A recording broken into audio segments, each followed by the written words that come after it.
OpenShift est une plateforme de gestion du cycle de vie des applications créée par Red Hat. Depuis sa version 3, il s'appuie sur Kubernetes pour sa couche d'orchestration.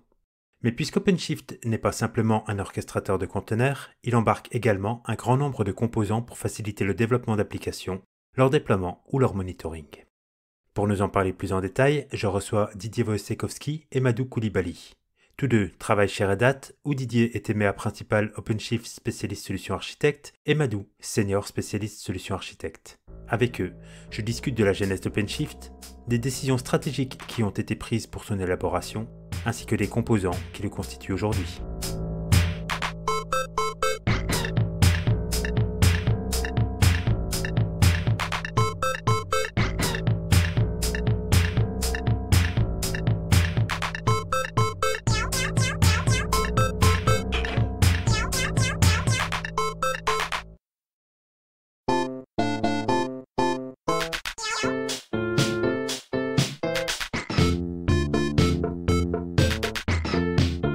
Didier, Madhu, bienvenue.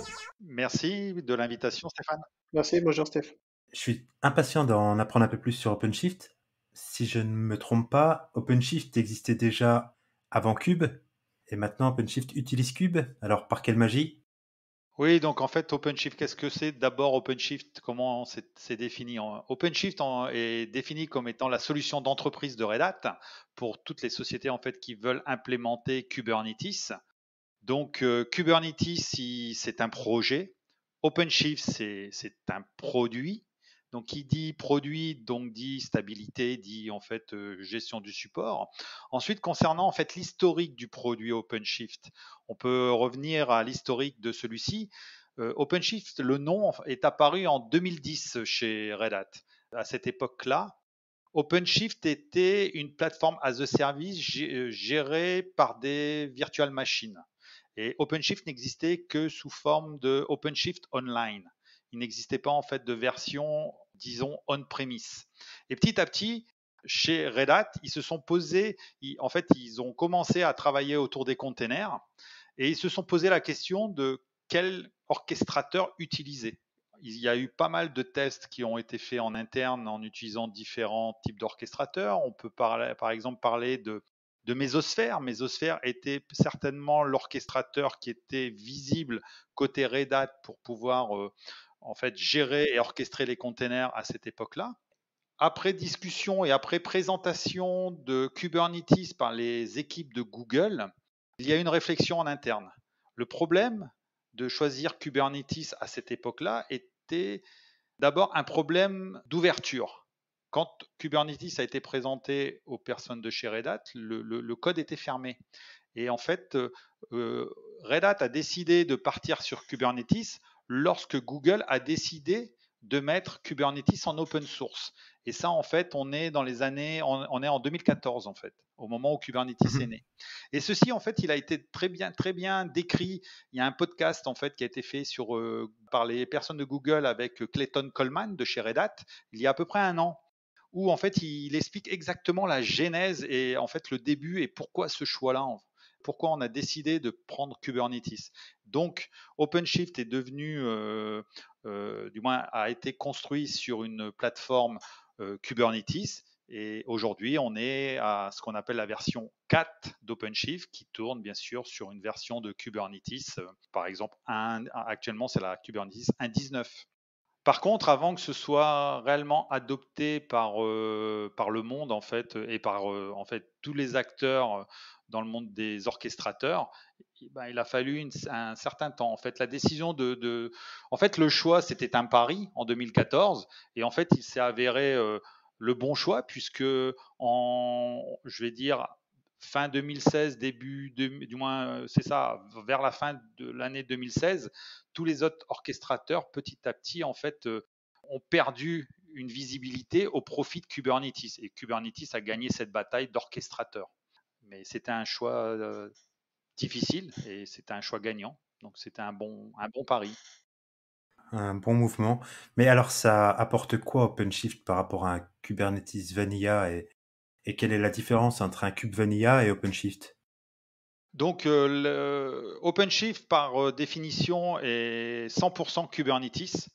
Lorsqu'on regarde ce que demande en fait la communauté Kubernetes en termes de conformité, pour savoir en fait si un package ou une solution d'un provider est conforme à Kubernetes, on doit passer en fait des tests de conformité.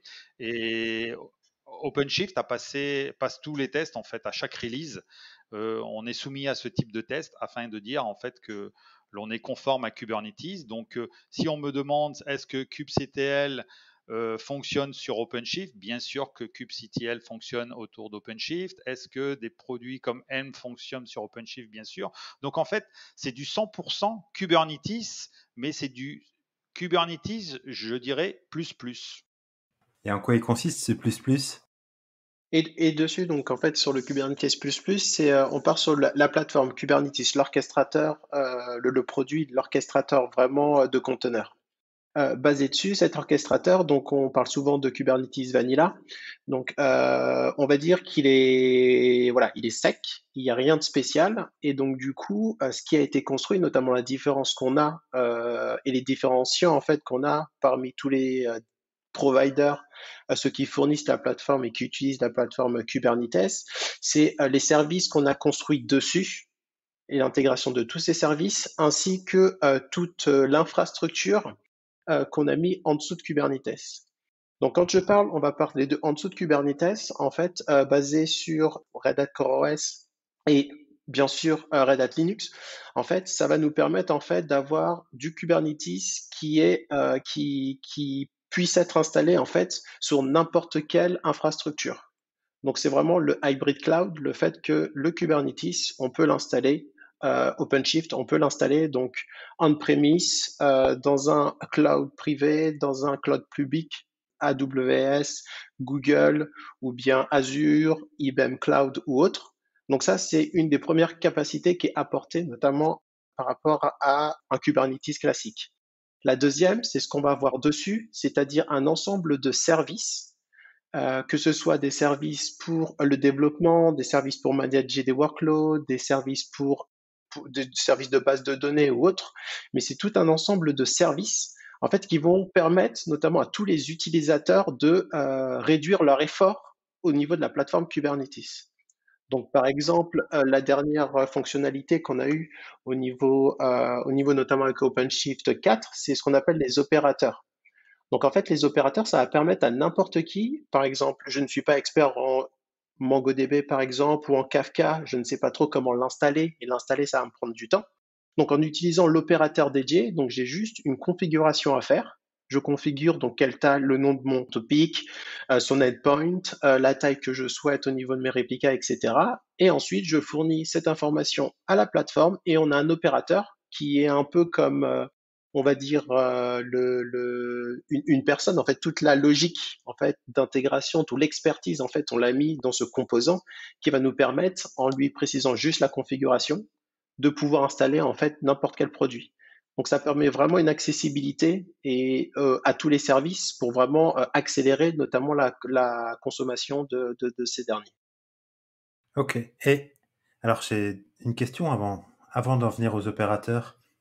Tu as parlé de l'infrastructure et tu as parlé de Red Hat CoreOS, mais au niveau de Kubernetes lui-même, est-ce qu'il y a des choix qui ont été faits, notamment en termes de plugin réseau, en termes de runtime ou autre? Oui, donc par rapport à ça, on a fait certains choix afin d'offrir une plateforme complète, puisque lorsqu'on compare un Kubernetes Vanilla, la version upstream par rapport à un OpenShift, OpenShift a fait le choix de certains plugins, puisqu'aujourd'hui on parle de plugins autour de Kubernetes, et on a le plugin qui s'appelle OVN pour la partie réseau. Donc OVN, c'est Open Virtual Networking. C'est une version avancée de Open vSwitch qui est mis en œuvre par défaut. Par contre, si un client lambda souhaite mettre en place un autre fournisseur de réseau, ceci est tout à fait possible. Et cela, on va rentrer plus dans des discussions de matrice de certification avec des providers extérieurs pour voir si ces providers-là ont certifié leur solution sur la plateforme OpenShift et en fonction de quelle version. Mais sinon, donc, on fait des choix d'outils de monitoring.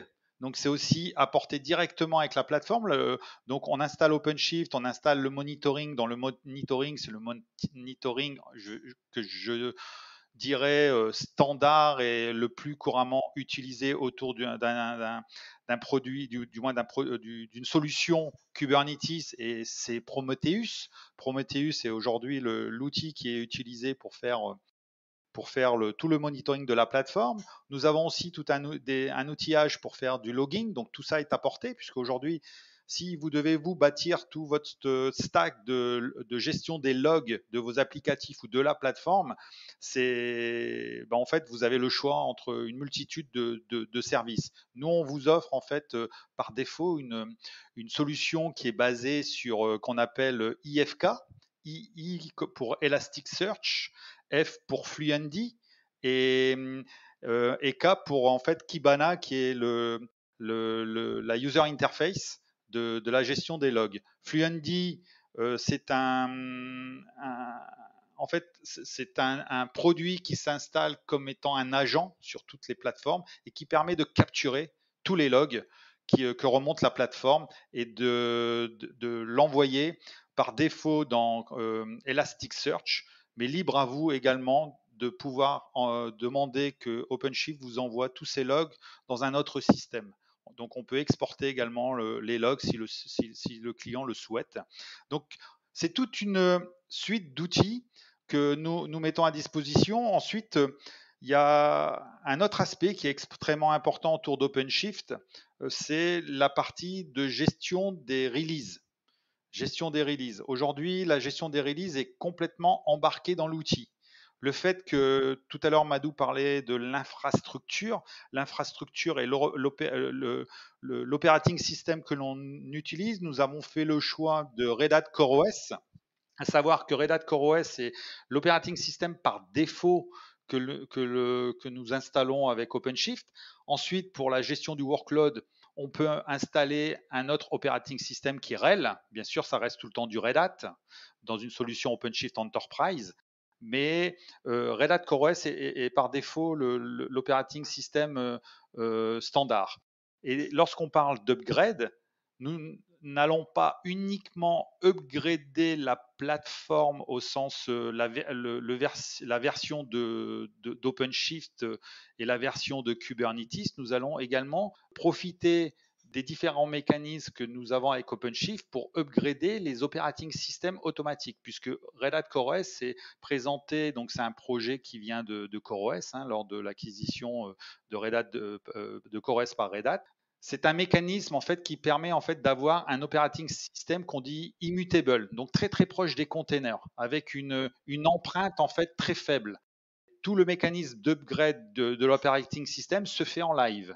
On n'est pas obligé d'arrêter la plateforme pour upgrader. Donc tous ces mécanismes-là ont été pensés autour d'OpenShift afin de pouvoir fournir en fait une solution qui soit complète de gestion des upgrades, surtout dans un contexte de gestion d'une production de clients, à la différence d'un upstream Kubernetes. Comment, via un upstream Kubernetes, on gère les différentes versions, le versionning et les évolutions en fait de la plateforme.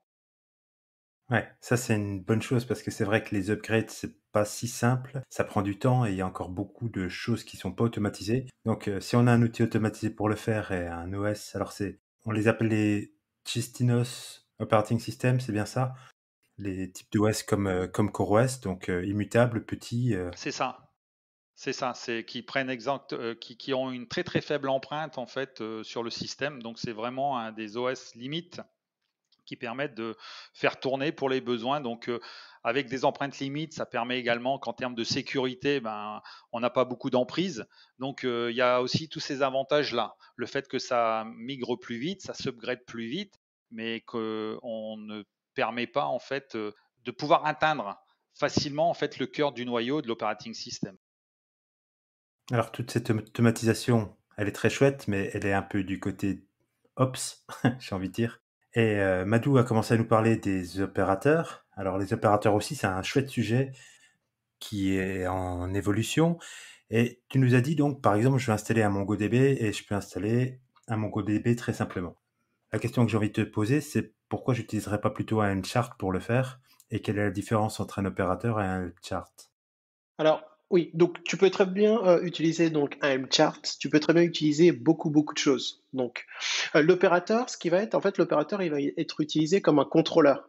Ce qui fait que avec cet opérateur, par exemple, si on va dire que je change une certaine configuration au niveau de mon MongoDB, par exemple, donc au niveau de la plateforme, on sait que par exemple on joue beaucoup avec les YAML. Et quand on va sur les YAML, il se peut que je fasse une petite erreur sans faire exprès ou que je fasse quelque chose qui ne soit pas enfin sans faire exprès que je change une configuration.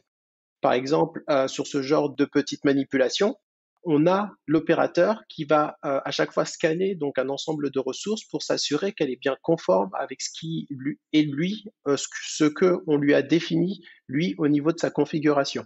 Donc ça c'est le premier point. Le deuxième point, ça va être aussi toute la stack de mise à jour. Donc bien sûr avec les M-charts, donc ça fonctionne par exemple très bien quand on a des applications stateless, c'est-à-dire pas de ressources, des applications qu'on peut juste arrêter comme ça. Donc il n'y a pas forcément de stockage ou en tout cas d'état à l'intérieur de ces applications.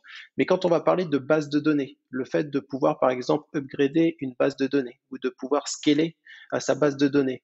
Donc là, ça devient un peu plus compliqué parce qu'il faut beaucoup plus qu'un M-chart, c'est-à-dire juste qu'une application en fait de YAML.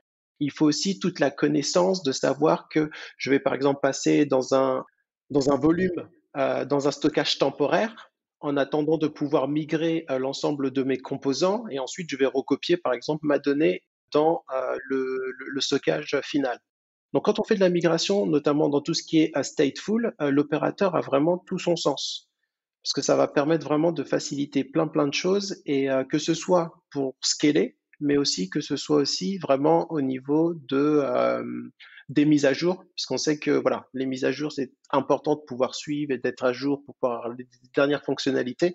Et donc l'opérateur aussi facilite toutes ces opérations qu'on doit faire. Oui, en fait, on embarque au sein d'un opérateur toute l'intelligence que l'on pourrait avoir à travers des tâches qu'on devrait faire manuellement. En fait, on automatise en fait toutes ces tâches à travers un opérateur. Alors justement, quand on parle d'intelligence, où est-ce que ça s'arrête? J'ai un MongoDB, je veux rajouter un nœud, ça sait me le faire. Je veux changer de version, ça sait me le faire. Est-ce que si je perds un nœud, ça sait réconcilier? Enfin, est-ce qu'il y a des limites à ça dans le mode opérationnel ou est-ce que finalement on peut aller très loin dans ce modèle d'intelligence faite par l'opérateur? On peut effectivement aller très loin dans le mode des opérateurs. Donc en fait, dans les opérateurs, en fait, on a plusieurs étapes, qui est par exemple les étapes par exemple couvertes par le N-chart, qui est juste par exemple de pouvoir déployer mon application et de pouvoir faire des updates tels quels. Mais par contre, avec les opérateurs, si on utilise des langages comme Go et aussi des langages comme Ansible, on peut créer vraiment des opérateurs qui vont vraiment très loin, qui vont vraiment sur même la sauvegarde, intelligence, tout ce qui est bah, voilà, le failover, la recovery, etc. Donc on a aussi toute cette mécanisme et toute cette intelligence aussi dans les opérateurs qui peuvent nous permettre vraiment du coup, c'est vraiment le but de faciliter pas seulement donc le déploiement de mon service, parce que tout le monde s'est déployé, mais là où on va avoir cette dette, et là ça va nous coûter de l'argent, c'est vraiment de la maintenance, de s'assurer que j'ai mon opérateur, j'ai mon système qui tourne tout le temps, et l'opérateur est là vraiment pour seconder. Et effectivement, ça peut aller très loin. Quand tu parles d'étapes, tu parles de maturité d'une application ou plutôt de la maturité de l'opérateur de l'application? C'est plus la maturité de l'opérateur. Donc c'est vraiment au niveau de l'opérateur, en fait, il passe donc il y a 5 étapes, 5 phases. Et dans chaque phase, en fait, elle constitue en fait un ensemble du coup, de fonctionnalités d'attente. On a par exemple la phase 0, c'est juste de pouvoir déployer mon application et de pouvoir la déployer, l'enlever. On a la phase un peu plus avancée, par exemple la phase 5, qui va être tout ce qui est la gestion des backups, de la recovery, etc. Et entre les deux, donc, on a vraiment d'autres phases qui vont nous permettre, donc, cette mise à jour aussi, de pouvoir faire de la mise à jour automatique sans avoir d'arrêt et d'autres fonctionnalités de la sorte. Et aujourd'hui, comment je peux savoir dans quelle phase, quelle étape est mon opérateur? Donc, par rapport à ça, on a je vais donner un exemple. On peut aller sur, en fait, il y a un catalogue d'opérateurs qui s'appelle operatorhub.io, donc c'est le site internet, sur lequel, en fait, on a la liste de tous les opérateurs venant, en fait, de produits par les différents providers et par étapes, les fameuses 5 étapes mentionnées par Madou. En fait, on a par exemple l'étape d'installation basique. Ensuite, on a est-ce que à travers l'opérateur, on fait que ça? Donc, on a 5 niveaux et le fournisseur de l'opérateur intègre dans son opérateur les différentes étapes ou uniquement une seule. S'il décide simplement de faire qu'une installation à travers l'opérateur, il peut le faire. Par contre, s'il veut gérer également, par exemple, les upgrades, il peut le mentionner et il peut intégrer au sein de l'opérateur tous les scripts, en fait, tout ce qu'il faut faire afin de pouvoir gérer les upgrades.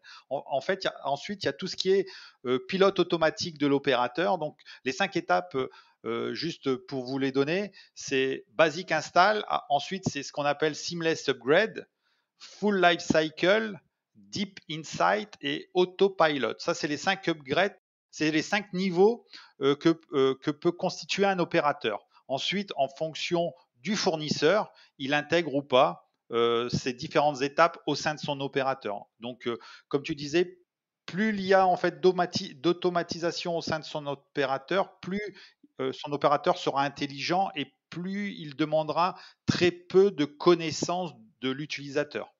Donc, ça permettra de déployer des solutions assez complexes au travers d'un opérateur sans être un expert. Et ces opérateurs, c'est maintenu par une communauté ou c'est des éditeurs? C'est maintenu par une communauté et c'est les éditeurs qui maintiennent leur propre opérateur. Donc, il y a il y a les projets open source de ce qu'on appelle le opérateur framework.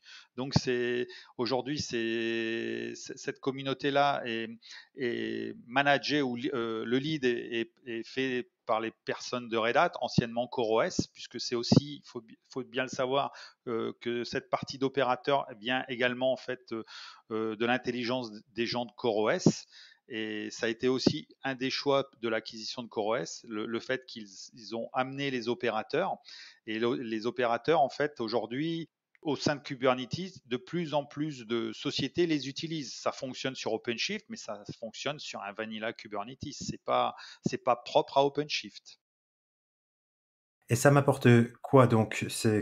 Je suis un développeur et j'ai besoin d'une base de données, ça me donne l'opportunité de pouvoir utiliser une base de données sans rien en comprendre, enfin, juste l'interaction que je dois avoir avec elle en tant que développeur, mais pas, toutes ces mécaniques de déploiement, de mise à jour ou simplement de maintenance? Exactement. En fait, Madou pourra en parler certainement mieux que moi sur la partie développement d'appli, mais c'est exactement ça. C'est de pouvoir mettre à disposition des développeurs des packages qu'ils ont l'habitude d'utiliser, mais sans, du moins, au service du développeur, sans que le développeur ait toutes les compétences de la partie opérationnelle de la base de données, par exemple, si on parle d'un opérateur de base de données. Et pour ajouter à ça, en fait, le but de l'opérateur, c'est pas forcément de masquer les choses. C'est ce qu'il faut voir, c'est pas: «Oh, je prends un opérateur, je l'utilise, j'ai rien besoin de comprendre», en fait.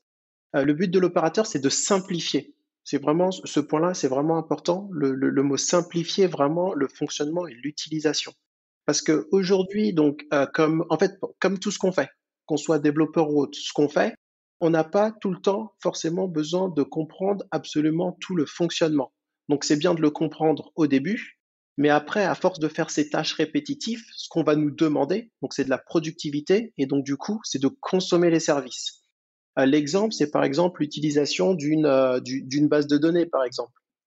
Quand on va utiliser la base de données, c'est bien de connaître exactement comment ça fonctionne, comment l'utiliser. Par exemple, comment écrire de façon optimale une requête. Bon, on va prendre une requête SQL pour rester, on va dire, dans le classique. Mais par contre, de savoir comment la requête transite à un certain degré de connaissance et pourquoi ça le fait. Donc ça, c'est pas forcément donné à tout le monde. Et c'est pas forcément ce qu'on demande non plus à tous les développeurs. Ce qu'on souhaite maintenant, c'est vraiment avoir des développeurs. On veut surtout consommer des ressources le plus vite.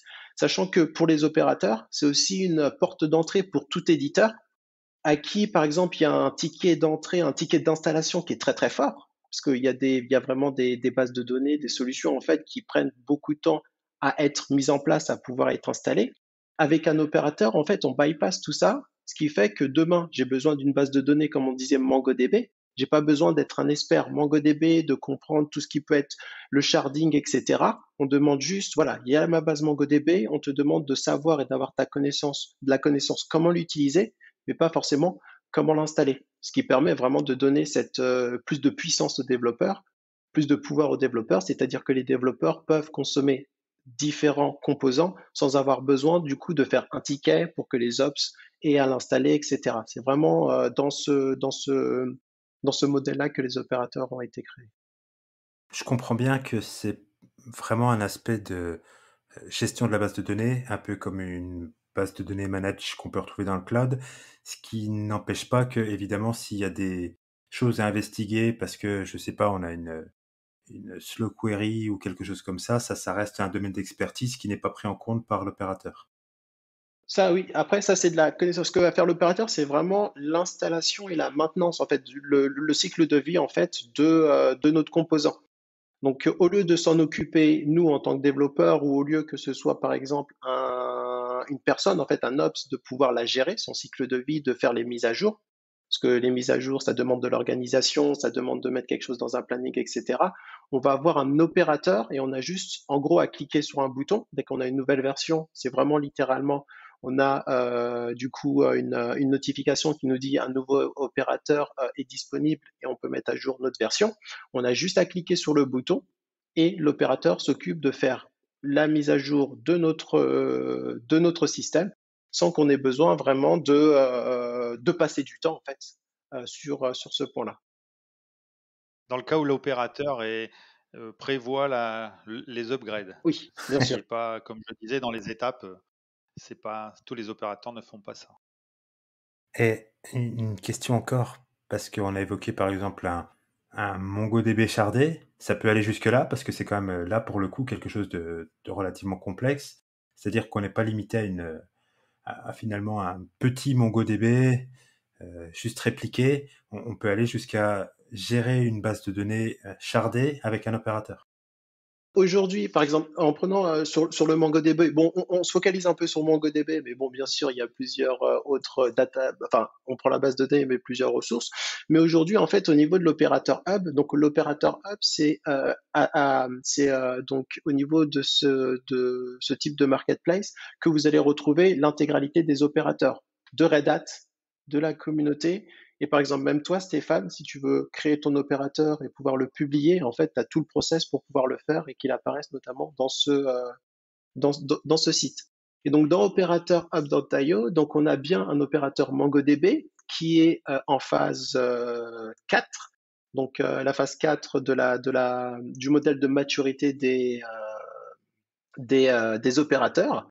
Et donc, cette phase 4 comprend donc l'installation, bien sûr, de MongoDB, la mise à jour des patchs mineurs, toute l'application lifecycle, enfin, toute l'application lifecycle, le stockage aussi, donc ce que je disais, donc le failover, les failure recovery, etc., ainsi que tout ce qui va être métrique, alerte et l'analyse du workload.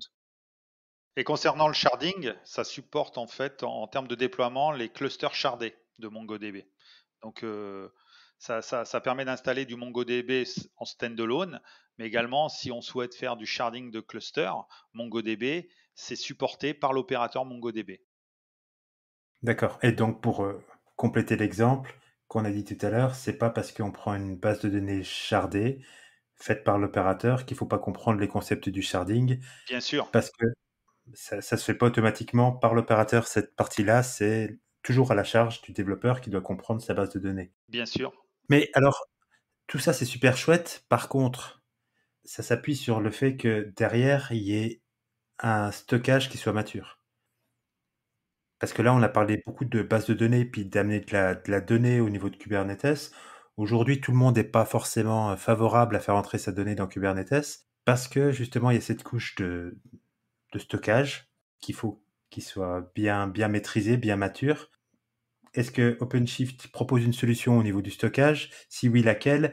Et à quel niveau de maturité est-ce qu'elle est? Donc concernant en fait la partie stockage, on peut s'interfacer donc avec tout type de storage provider. Donc lorsqu'on déploie sur des cloud providers, on utilise leur propre stockage, hein, que ce soit du S3 ou différents types de stockage. Par contre, au sein de Red Hat, on pousse une solution qui s'appelle OCS. OCS pour OpenShift Container Storage. Donc en fait, c'est une version containerisée de Ceph, Ceph File System.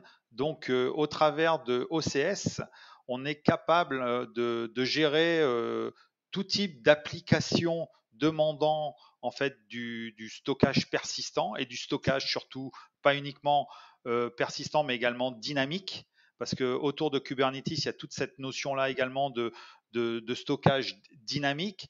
Qu'est-ce que ça veut dire? Ça veut dire que lorsqu'on utilise du stockage dynamique au sein de Kubernetes, ça ne nécessite pas d'avoir des compétences de personnes gérant le stockage. Si par exemple le développeur nécessite pour son application par exemple une base de données qui nécessite de stockage, rien que le fait de pouvoir utiliser la base de données et si cette base de données est attachée à un stockage, automatiquement le stockage est provisionné automatiquement. Et ça, en fait, cela dépend des plugins ou des providers ou des solutions de stockage que l'on souhaite utiliser. À la même manière, par stockage dit dynamique, ça va aussi à l'inverse. C'est-à-dire qu'aujourd'hui, lorsqu'on déploie une application et qu'au bout d'une semaine, on veut la supprimer de Kubernetes, si c'est une application qui utilise du stockage en fait persistant, on souhaite également faire le nettoyage. Et lorsqu'on met un stockage dynamique, le nettoyage est fait automatiquement. Bien sûr, on peut mettre aussi des limites hein, en disant OK, je veux supprimer mon application, mais je veux garder le stockage, mais je ne veux pas le supprimer. Donc ça, c'est les options c'est du Kubernetes standard. Hein, c'est pas, on n'invente rien là derrière. Par contre, la partie dynamisme du stockage est extrêmement important chez nos clients et par rapport à la solution d'OCS que l'on peut proposer.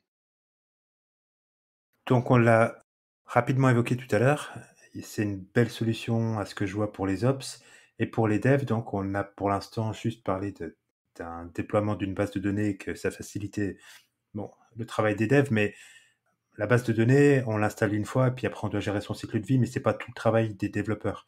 Souvent, Kube, ça a été perçu par les développeurs comme une charge en plus parce que c'est plus quelque chose qui vient faciliter la vie des ops et pas tellement celle des développeurs qui, eux, avaient trouvé leur compte avec Docker. Qu'est-ce que OpenShift vient apporter sur un Kube Vanilla qui va pouvoir permettre aux développeurs de mieux travailler avec Kube? Donc, par rapport tout l'aspect développeur, il y a déjà une première chose, c'est que sachant si on sait que notre conteneur va être déployé sur OpenShift en production, je pense que en tant que développeur, pour éviter d'avoir des bugs, en fait, de générer des bugs, parce que bien sûr, quand on crée du code, en fait, on est un peu noté par rapport aux bugs qu'on génère. Il y a un aspect qui est très important et qui nous permet déjà du coup de travailler mieux, c'est de pouvoir utiliser une plateforme qui est très similaire à celle de la production, de pouvoir l'utiliser directement dans notre cycle de développement directement en tant que développeur. Ce qui nous permet, nous, puisqu'en fait, dès qu'on va committer notre code, une fois qu'on commit notre code, c'est à ce moment-là qu'on va commencer donc à noter, à voir s'il y a des bugs, pour savoir si notre code est bon ou pas. Donc le fait de pouvoir utiliser déjà la plateforme, exactement la même plateforme comme celle qui va être utilisée en production, déjà ça va nous permettre de mieux travailler. Ensuite, au niveau des développeurs, ce qui a été mis en place au niveau d'OpenShift, en fait, on a toute une stack, notamment pas mal de produits qui sont sous la marque CodeReady, qui vont permettre vraiment aux développeurs d'utiliser cette plateforme dans leur cycle de développement. Donc pour cela, par exemple, en termes de développement, on peut avoir un IDE directement hosté en ligne, directement hosté sur OpenShift, qui s'appelle Code Ready Workspaces, basé sur Eclipse qui va vraiment permettre d'avoir le code non plus sur notre laptop, mais directement au travers du browser. Donc ça va ressembler beaucoup à ce qu'on a au niveau VS Code. Aujourd'hui, ça ressemble beaucoup à VS Code. Il y a du travail qui est fait au niveau de l'éditeur pour qu'on ait exactement ce même mécanisme, mais avec une interface IntelliJ.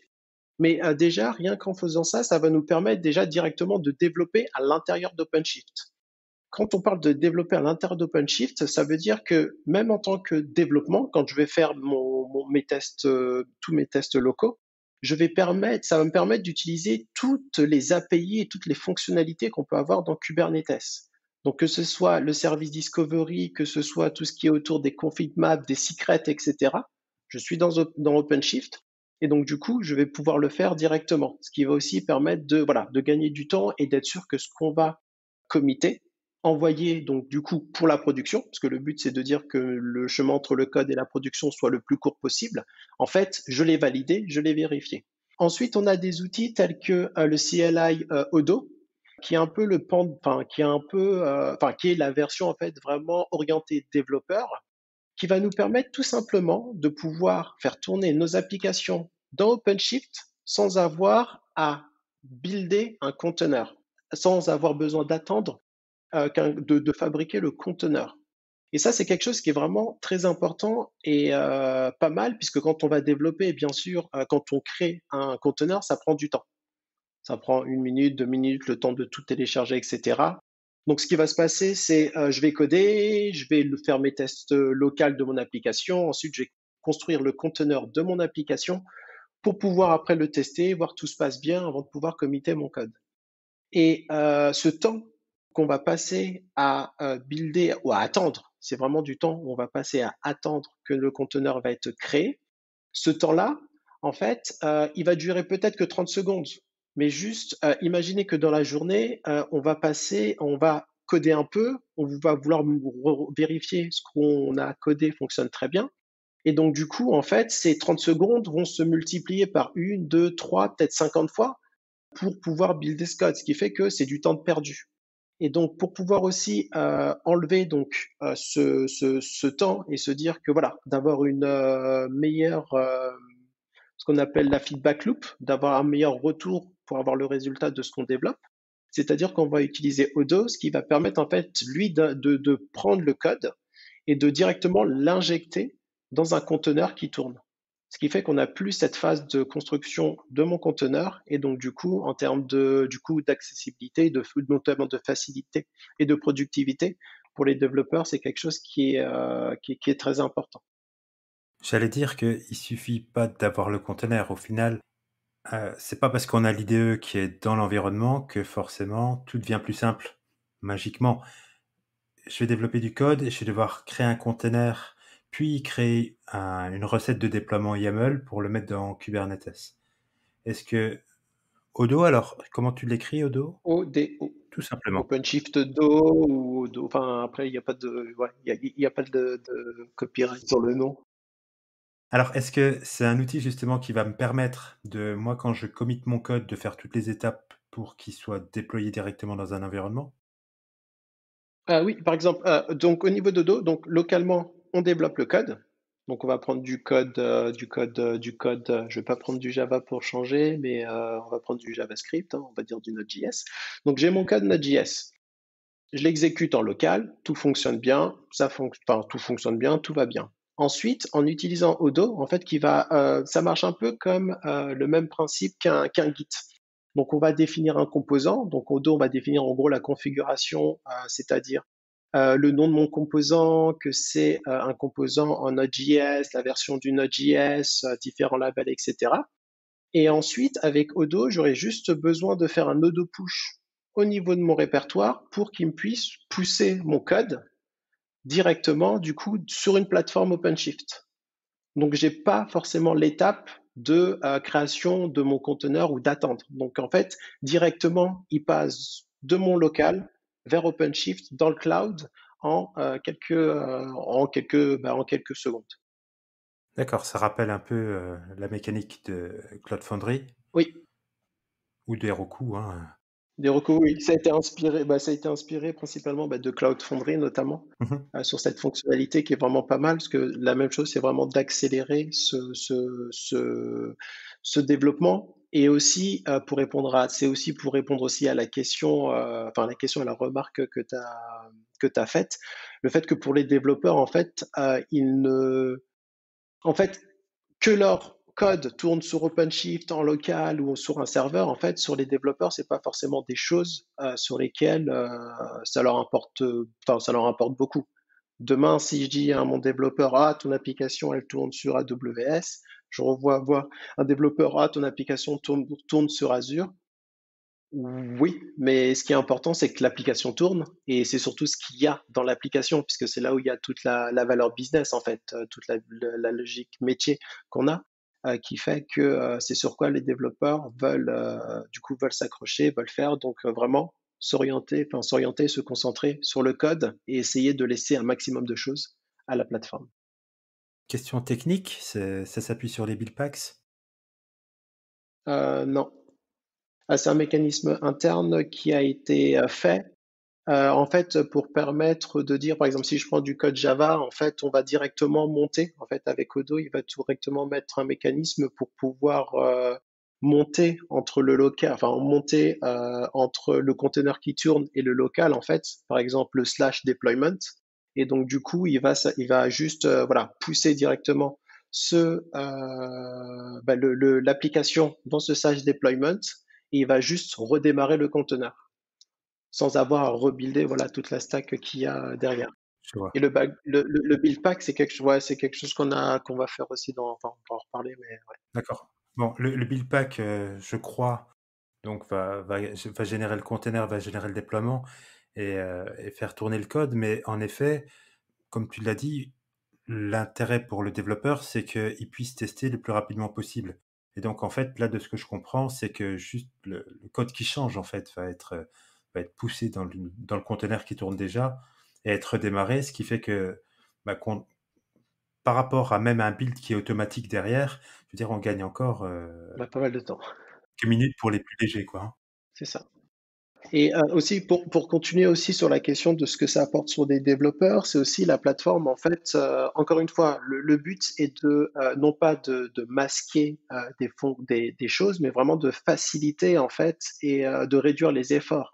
Par exemple, on a aussi toute la possibilité de ce qu'on appelle la technologie du source to image, du S2I, qui va permettre de se dire que à partir de mon code Java, Python ou autre, directement, je pousse mon code à la plateforme et ça va être la plateforme qui va derrière, donc en fait, s'occuper de générer mon Dockerfile et ensuite de créer le conteneur pour pouvoir le déployer sur OpenShift. Ce qui fait qu'encore une fois, même sur tout ce qui est de, voilà, le conteneur, il faut que ça tourne dans un conteneur, etc. Donc, bien sûr, c'est important de le savoir, c'est important de le comprendre et de le connaître.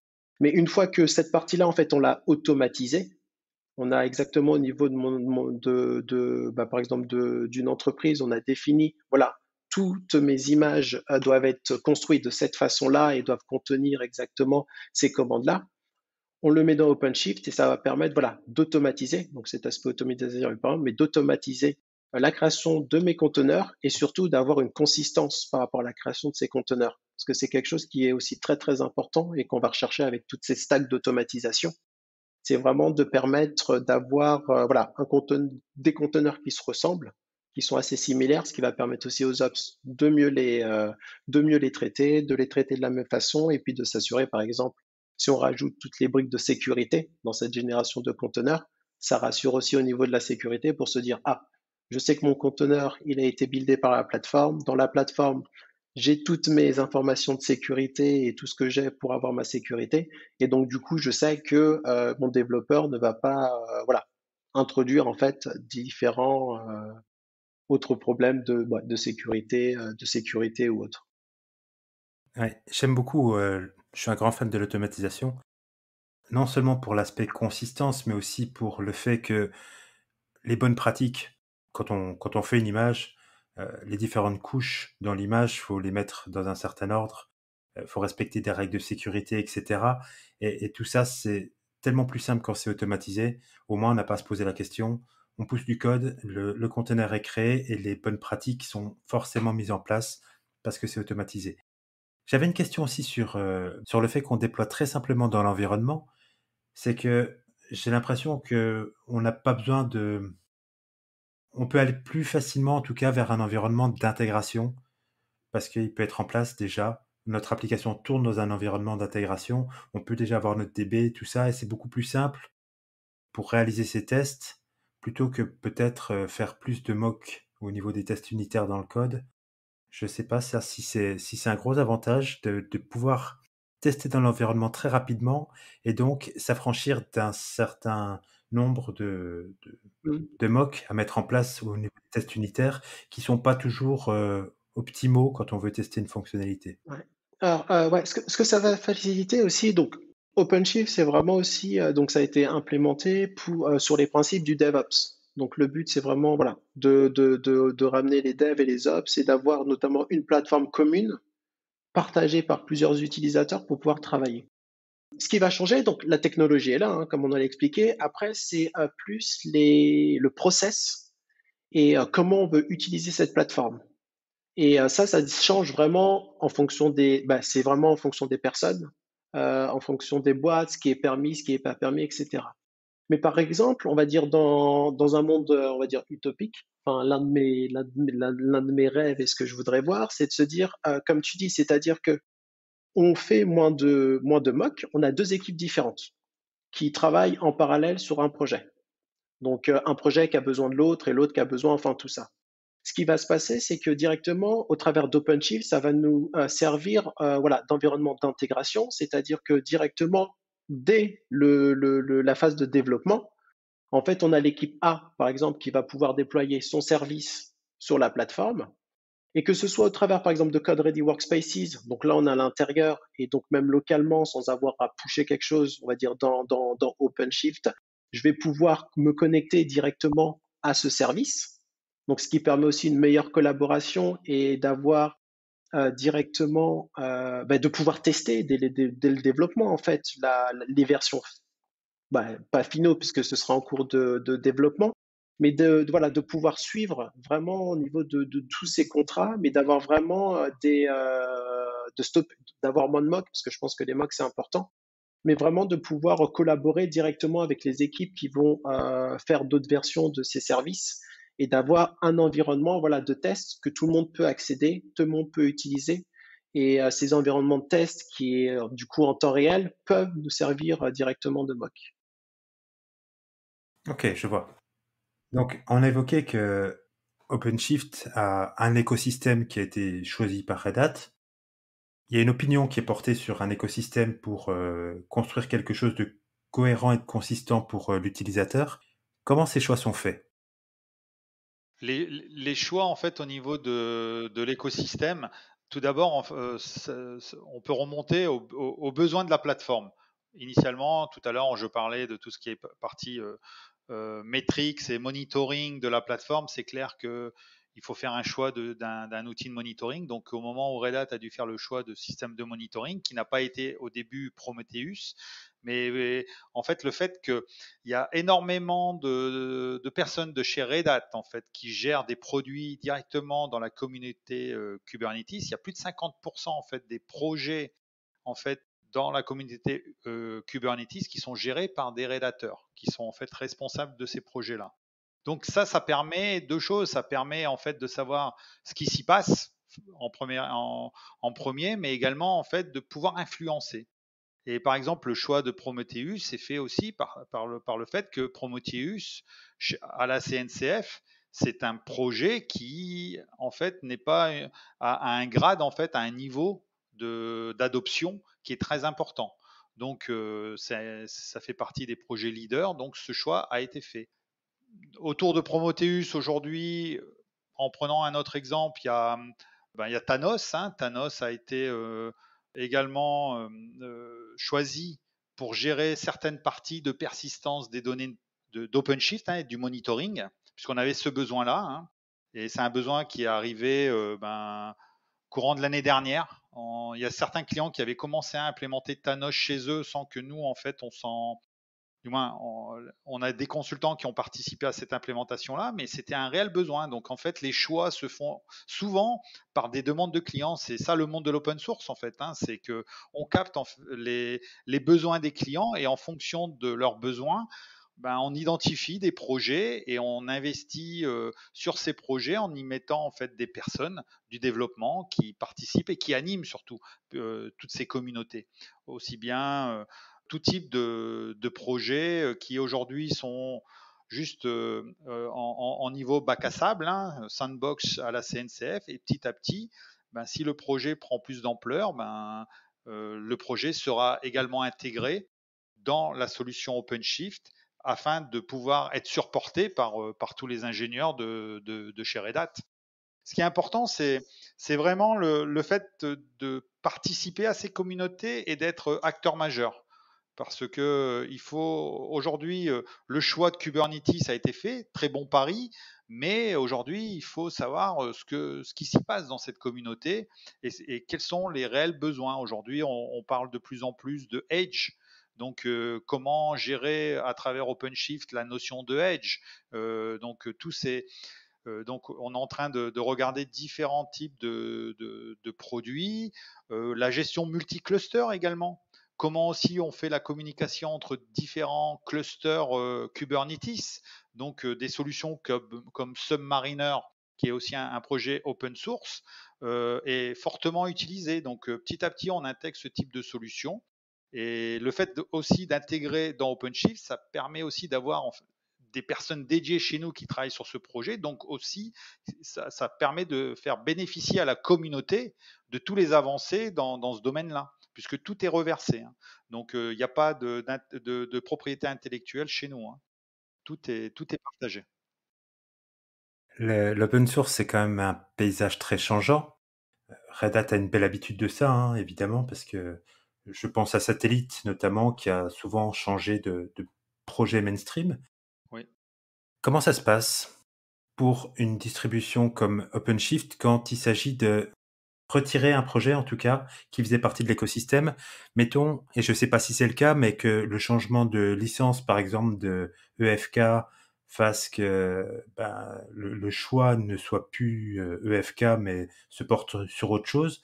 Comment ça va se passer pour un utilisateur d'OpenShift qui utilisait justement cette solution et qui n'aura, alors je ne sais pas si ça lui retire son support, mais en tout cas, va peut-être devoir faire une transition vers un autre système? Donc pour répondre à cette question-là, comme c'est une solution d'entreprise, si on a des clients qui utilisent certaines versions avec certains produits qui seraient sortis de l'écosystème, nous apportons en fait le support. Donc normalement, ce qu'on peut dire en termes de support, il faut voir que entre une version utilisée chez un client, le client a à peu près, je vais dire, 3 années devant lui pour être en fait dans la version actuellement utilisée. C'est-à-dire qu'aujourd'hui, on a quand même un push important de nos clients qui sont encore OpenShift en version V3 à passer en version V4. Comme on a quand même pas mal de clients et qu'aujourd'hui, la version, c'est la version V4 d'OpenShift qui est mise en œuvre. Donc, on doit les aider à porter leur solution sur OpenShift V4. Donc, on a tous des mécanismes en fait qui lui permettront en fait de migrer de la version V3 à la version V4. Ensuite, lorsque c'est des migrations au sein de la version V4, si c'est des produits qui sont supportés au sein de l'écosystème, souvent, ces produits sont gérés par des opérateurs, comme on a pu en parler tout à l'heure. Donc, normalement, les opérateurs permettront de faire les mises à jour. Si demain, la version du moins le service de logging ne sera plus basé sur, je sais pas, Elasticsearch ou Fluentd, serait basé sur Kafka, puisqu'on entend également des projets autour en fait de Kafka pour la gestion du logging. Bah, en fait, petit à petit, on migrera nos clients, puisque c'est même pas en fait, c'est une obligation, puisque le client a notre version de produit et on a obligation de les aider à migrer vers l'outil qui sera demain l'outil utilisé par OpenShift. Donc, on a tout le temps, tant qu'on a des clients qui utilisent une version en production, il faut les aider à migrer afin en fait qu'ils puissent. Sinon, c'est des clients qu'on perdra. Nous, en tant qu'éditeur, on est obligé de supporter ces clients-là pour aller vers la nouvelle direction. Ouais, l'exemple qui me vient à l'esprit, c'est par exemple avec tout ce changement qu'on a eu au niveau de Docker. Par exemple, Docker, au niveau d'OpenShift, Kubernetes, on était parti sur du Docker, donc full engine Docker, tout fonctionnait en Docker, etc.